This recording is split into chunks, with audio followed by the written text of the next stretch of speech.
Assalamualaikum teman-teman, perkenalkan saya Intan Fauzia dari Prodi Ekonomi Islam Fakultas Ekonomi dan Bisnis Universitas Padjadjaran. Dalam rangka tugas akhir mata kuliah Sejarah Peradaban Islam, saya bersama dengan rekan saya yang bernama Anastasia Putri, Apriliani Kuswardani, dan Dinda Aulia Zahro akan menjelaskan tentang sejarah pendidikan atau biasa disebut sekolah pada masa peradaban Islam. Langsung saja, mari kita simak video berikut. Kenapa kami memilih tema school ini? Karena dapat dilihat pada zaman sekarang, sekolah telah ada di mana-mana dan menjadi sebuah keharusan bagi manusia untuk menuntut ilmu di sana. Dan kami tertarik untuk mengetahui bagaimanakah awal mula sekolah itu ada, lalu bagaimanakah sekolah dapat berkembang sejauh ini hingga di masa kita sekarang, dan bagaimana mekanisme sekolah tersebut, khususnya pada konteks sejarah peradaban Islam. Mari kita cari tahu lebih lanjut mengenai itu semua. Sekolah berasal dari bahasa Latin, yaitu sekolah yang berarti waktu luang atau waktu senggang. Menurut KBBI, sekolah adalah sebuah lembaga yang dirancang untuk pengajaran siswa atau murid di bawah pengawasan pendidik atau guru.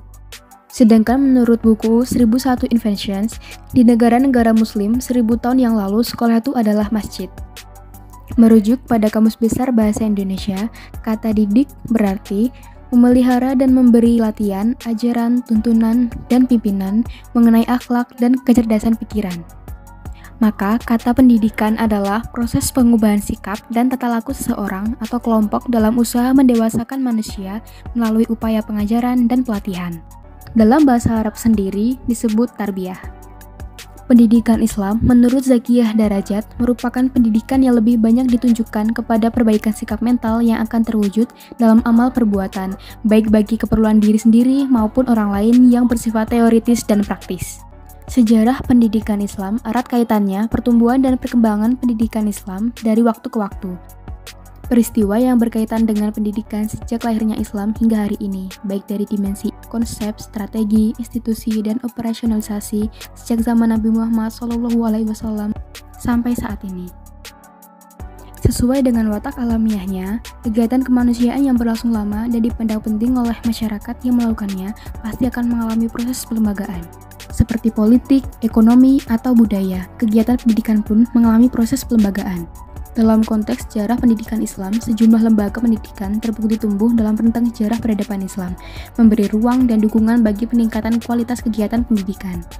Pembahasan mengenai kelembagaan ini mencakup masjid, madrasah, dar Al-Quran, dar Al-Hadis, kankoh, zawiyah, dan sebagainya. Proses perwarisan dan perkembangan pendidikan Islam terjadi sejak dimensi pada masa masyarakat Arab pra-Islam zaman Khalifah Nabi Muhammad SAW hingga masa modern saat ini.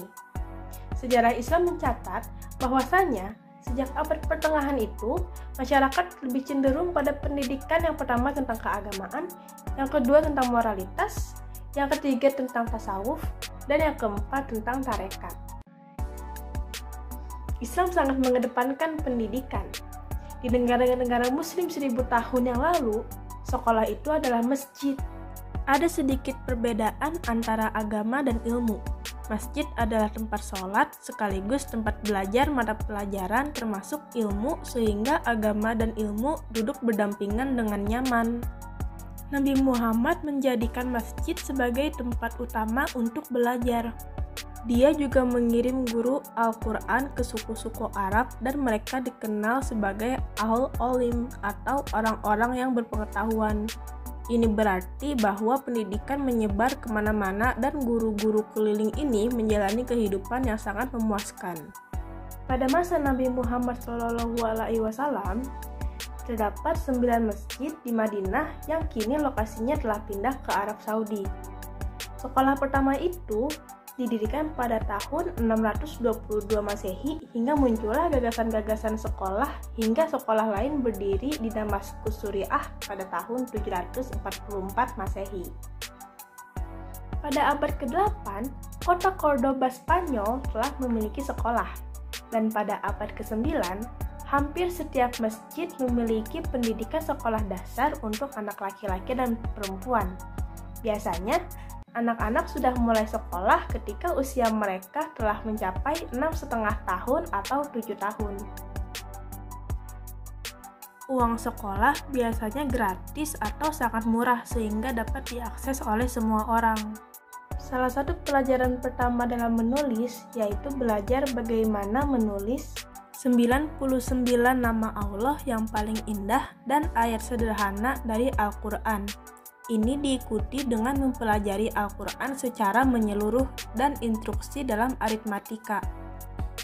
Pembelajaran di sekolah pun sangat serius, seperti tidak boleh berbicara dan juga tidak boleh bercanda.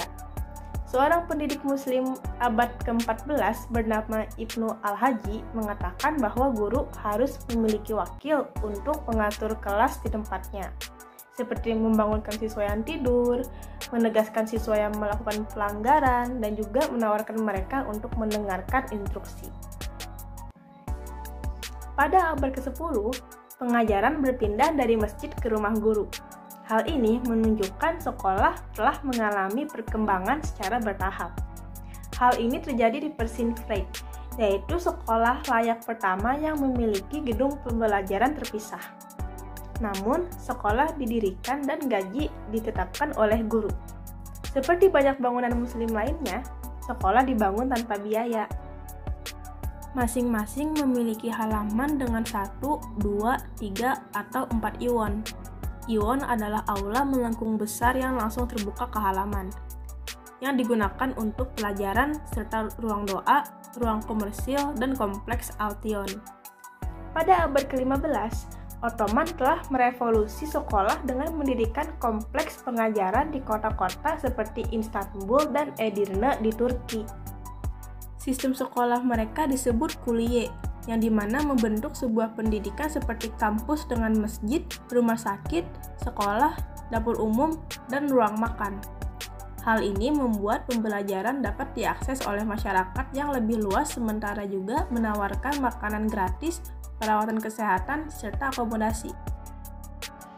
Fatihkuliti di Istanbul sangat kompleks, dengan adanya 16 sekolah yang mengajarkan sains dan juga teologi. Dari mana dana untuk menghasilkan semua institusi itu? Bukan dari pajak, melainkan dari dana publik yang merupakan sumbangan amal dari sebuah yayasan yang disebut dengan wakaf. Siapa saja berhak mendirikan sekolah di bawah akte pendirian selama dia masih mematuhi keyakinan Islam. Keuangan yang diberikan mencakup gaji guru, pemeliharaan, akomodasi, makanan untuk siswa, dan juga beasiswa bagi yang membutuhkan.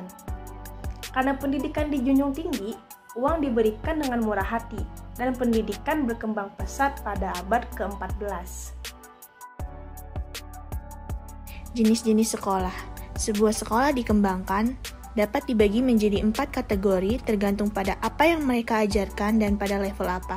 Ini adalah sekolah biasa, sekolah menengah atas atau rumah baca, rumah hadis, dan sekolah kedokteran. Sekolah reguler mengajarkan mata pelajaran umum dan setara dengan sekolah dasar. Sekolah reguler adalah yang paling umum, ditemukan di setiap desa. Dar al-Qura atau rumah para pembaca adalah sekolah menengah yang mengajarkan kemahiran berbahasa Arab dan membaca serta mengaji. Dar al-Hadis atau rumah hadis berspesialisasi dalam pengajaran dan penelitian hadis. Perkataan Nabi Muhammad, lulusan dari sekolah-sekolah ini diberi gelar yang setara dengan universitas sehingga mereka dapat bekerja di institusi keagamaan. Sekolah pertama yang didedikasi hanya untuk pengajaran kedokteran didirikan di Damaskus pada tahun 1231. Sebelumnya, pengajaran kedokteran dilakukan di rumah sakit dan magang. Sekolah kedokteran tidak didirikan secara luas sampai abad ke-16 pada masa pemerintahan Sulaiman the Magnificent, Sultan Ottoman.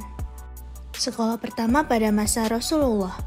Yang pertama adalah Darul Arqam. Lokasi Darul Arqam adalah sebuah rumah yang terletak di kaki Bukit Syafa milik Al-Arqam bil Abil Arqam. Yang kedua, rumah Rasulullah. Tempat kedua setelah Darul Arqam adalah rumah Rasulullah sendiri. Pembinaan ini dijalankan setelah ancaman dari kaum musyrikin mereda setelah Umar bin Khattab memeluk Islam. Yang ketiga ada As-Sufa. As-Sufa merupakan ruangan dalam Masjid Nabawi yang dibangun Rasulullah beberapa saat setelah tiba di Madinah. Yang keempat adalah Darul Qura. Darul Qura yang dijadikan tempat pendidikan Islam pada masa Nabi Muhammad SAW itu semula adalah sebuah rumah milik Makromah bin Naufal. Yang kelima ada Al-Qutub. Al-Qutub adalah bentuk mufrad, bentuk jamaknya katatib, artinya tempat belajar pada masa Nabi Muhammad SAW. Yang keenam adalah rumah sahabat Nabi SAW.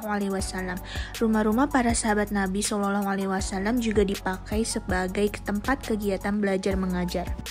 Ketika Nabi Muhammad SAW kedatangan tamu dari sekitar Madinah, mereka ditempatkan di rumah para sahabatnya.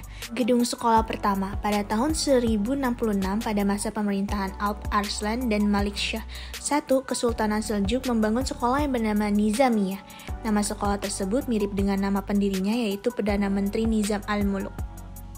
Thalabul ilmi faridatun ala kulli muslimin wal muslimah. Menuntut ilmu itu wajib bagi muslim laki-laki dan muslim perempuan. Hadis tersebut tentunya sudah tidak asing di benak kita, bukan?